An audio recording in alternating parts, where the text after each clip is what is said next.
Okay, so I'm Ali. I work at GSK as a principal data scientist working on radiological data. I came across MONAI a year and a half before, and I started working on it for the first time. And as Michael said, I mean, the YouTube channel is an amazing source for learning about MONAI or its functionalities, MONAI label. And I recommend to watch all the videos and based on the title. And then sometimes at some point within a few seconds you see something in the video and that might be useful and solve your problem. So before joining GSK, I was working at Cambridge University on analyzing histopathology data for about 11 years. And since I moved to GSK, I worked on radiology data. And I mainly use MONAI and MONAI Toolkit for my day-to-day job related to analyzing radiology data. So our objective is basically, when working with radiological data, is to segmentation of volumetric data. And what we learn from it is basically we aim to, isolate a specific regions like tumors or blood vessels or organs, and that basically help us to measure tumor size as it change with time, organ volumes or tissue density. Also, it can help with data reconstruction. And the most important bit is that we can, automate the process of annotation. So instead of manually annotating the data, an AI model can be used by biologists to automatically do that. And that saves a lot of time. And in particular, it provide a consistent performance. So here is an example on the right where three biologists provided us with annotation of NHP brain, which is a non-human primate brain. And then, as you see, and this is the same basically animal. And then, as you see, there is about 150% difference in, inter-observer variability between three biologies, and about 10 to 20% intra-observer variability. So the same person measuring different times have 10 to 20% uh, uncertainty in his or her measurement. So this is where AI comes to performance and consistency becomes very important. Apart from making it easy to annotate the data, but how do we do that? The overall process is here. So we basically are provided with an annotated data. So this is basically the mouse abdomen, and this is a tumor in the mouse abdomen. And then you are provided with MRI scan plus annotation by an expert. And then we train an AI model using NVIDIA supported MONAI toolkit. And then it may or may not include some pre-processing steps. And then it goes through training, validation, and test. And this is provided with the AI model as a prediction. And we can use a metric like DICE score to basically do a quality control and see how close is our prediction to the annotation. So this is from the Hain Nature method paper. This is a definition of DICE score similarity coefficient. And basically, if I want to visualize it, if you have two circles, if they are complete 100% overlap, the DICE score is 1. If it is, like in between, it's like zero point 0.7, or if it is like uh, uh, uh, far from each other, then it's basically below zero point 0.5. Um, and so we, what I intend to do is to show a few showcases that we have used this method and MONAI, and that help us to basically segment data in animals that we use at GSK. So the first case study is to basically predict the tumor growth in mouse abdomen. And this left plot shows the data from annotation where the mouse tumor in the abdomen were measured on day 5, 7, 10, 12, and 14. And then this is a sample data, axial view, and the label, which is annotation by the expert. And this is basically the overlap. And then we do the same training. And then what we got at the end is a very nice, tight correlation between the reference volume, as also shown here on the left plot, and the one predicted by the AI model. Now, there are two lines here. One is the green one, which is T2W data. As you know, MRI, you can use either T2W or T1W, or a combined image, which is T1 W plus T2W, and they are merged in some particular way. So we were investigating to see if using both of them or just using one of them is make any difference. And then, the difference is very minor, but we found that T2W only data gives a better correlation. And so the task, the aim of this basically exercise was to measure the tumor volume. And because we have timeline data, then what's important for us is basically the intercept and the coefficient of this line, which shows us at what rate the tumor is growing in the mouse abdomen. And based on that, we can find the response to a vaccine or chemical compound that is used to treat that tumor. And another example, which is more challenging and more interesting, is doing multi-organ segmentation in NHP, and the data comes from CT and PET scans.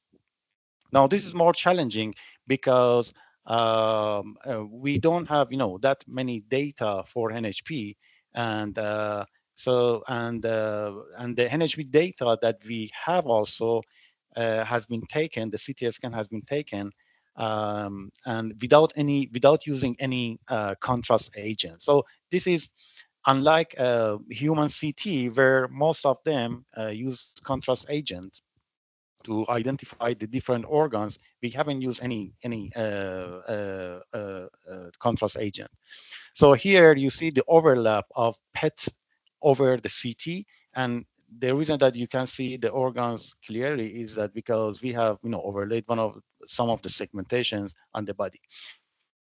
This plot shows the relative size of organs that we aim to segment. The largest are lung, and we go up to the smallest one, which are lymph nodes. And then we have a spleen, a small intestine, large intestine, kidneys, heart, brain, liver, and lungs. And as you see, some of these organs shows a huge variation, and that makes a segmentation of them very challenging. And this variation, like a small intestine, even on the same animal, and the annotation shows a variation of 30 to 40 times. So on the same animal, different annotations are different by more than 100%. So at the end, what we found is that we can basically divide these different organs into different categories, where some of them on top of the pyramid are easy targets, like brain, lung, liver, and bones. The reason that they are easy is that either they are they have very good contrast in CT images, like brain or lung or bones, or they are large. And from one image to another image, they don't change, unlike something like intestine, which basically depends on the status of the animal. So the size of intestine may change from one scan to another scan with a time interval of a couple of days. And then a spleen or kidney or heart or stomach are in between. So we can get a decent, reasonable DICE score for these organs, a less reasonable, let's say, dice score for these organs, but then for category 3 or 4, we don't get any reasonable dice score. Category 4 are basically organs where they need very specific, definitions. So, for example, when we say lymph node, unlike like heart or lung, they could be anywhere in the body. So we should have a very clear or a specific lymph node. For example, we found out that from one study to another study, the annotated lymph node were located in different locations in the CT scan. But one thing that I want to mention is this plot here. So this plot, the x-axis is the ratio of model predicted volume over manual volume. So when the number is 1, it means that model prediction is the same as annotation, right? And you see two histograms. One is green, which is based on the deep edit model, trained model, and the model was trained from scratch. And then the purple one has been taken from MONAI model zoo, and this full CT model has been trained on total segmentator data that has been used about 1,200 human body, CT body with contrast agent, and has been used, and the model used to train them is, I think it is SegresNet. But anyway, if we use the pre-trained weight from this model, then you see that we can get a much better, accuracy compared to a deep edit that we train from scratch. So this is where the trained model on MONAI Model Zoo can be very useful for the type of task, that we are dealing at GSK. We are now, examining models like Vista 3D to see how they are performing compared to like full city model available on Model Zoo, and again compare all of them to models that we train from scratch like DeepEdit. And the next case where we studied was the right hand limb post-injection MRI scan. So basically, hand limb is the one of the legs at the back of the animal. So again, for these post-injection MRI scans, we had two objectives. One is to segment lymph node, the left and right lymph node here on MRI scans, and this is one example. And the dimension is small, so this is like 3.5 millimeter, consisting about like 12 by 12 pixels, about 140 pixels in total. And this is the median and box plot of dice score. So as it was mentioned in the previous talk, it is better to have a box plot, so it gives you a proper overview of the median, mean, the lower bound, the first quartile and third quartile of your dice score and accuracy. So this gives a better overview of how accurate you are in predicting and inference of the target tissue. So this number, which is like zero 0.7 or 0.74, are really, really good for what we did here. And how do we know that this is good? Because we cross-validated that against a second annotator. So a second annotator came and annotated the same things, and then we checked the annotation based on the model prediction, and we found the same sort of, the same level of median for dice score between the second annotator and the first annotator and the AI model.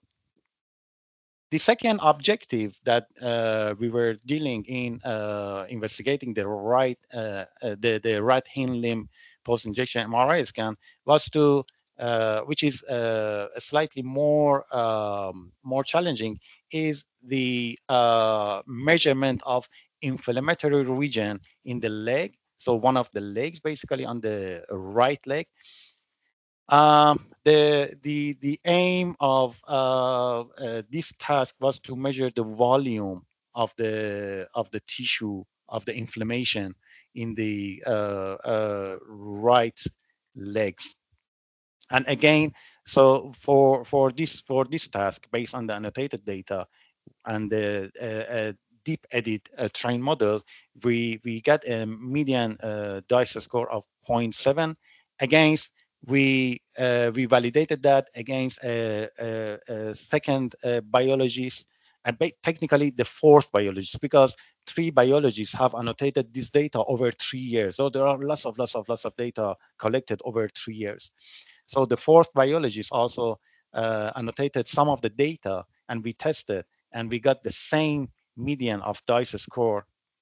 And and uh, and what we find also is that as you basically as the inflammatory area becomes larger and larger, then you get a better DICE score, because when the inflammatory area is like, I don't know, a few pixel or nothing, then the model produce a pixel somewhere, and then you get the DICE score close to 0 or zero point 0.2 or something like that.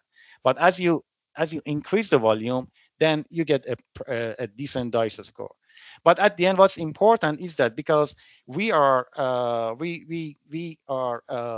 getting our data at different time points. And what's important for us is that as we, inject the vaccine or, other drugs, then what happens to the inflammation or the size of tumor?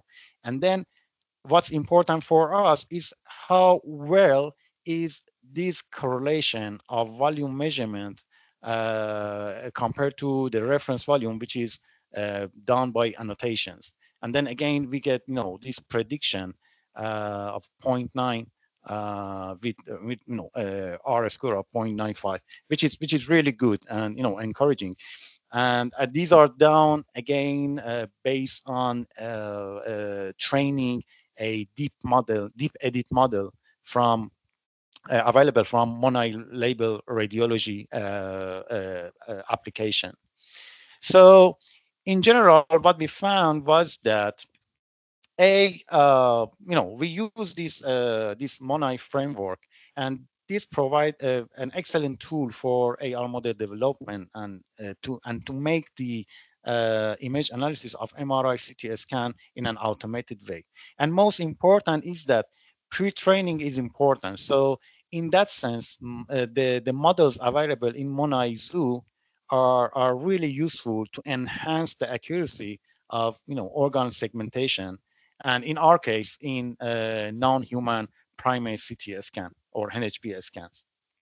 And we, in all cases, we achieve expert level accuracy, or even better, because we found that when, in some cases, it's interesting, we found that if the person who is annotating the data is less expert, less skillful, then the AI model basically is superior over the annotation done by someone who has not enough skills or is new to the job. So what we found is that it's better, basically, if you use the annotation from expert people, or people with, very, much experience, then the AI model can, reach up to that level, and in some cases works better than someone who is new to the job. And this is basically the end of my talk. I thanks my manager, Min, and in particular at NVIDIA, we have lots of conversation and talks with Michael and Brad, and yeah, that's the end of my talk. And if there is any questions, so I'm happy to answer that. Thank you very much.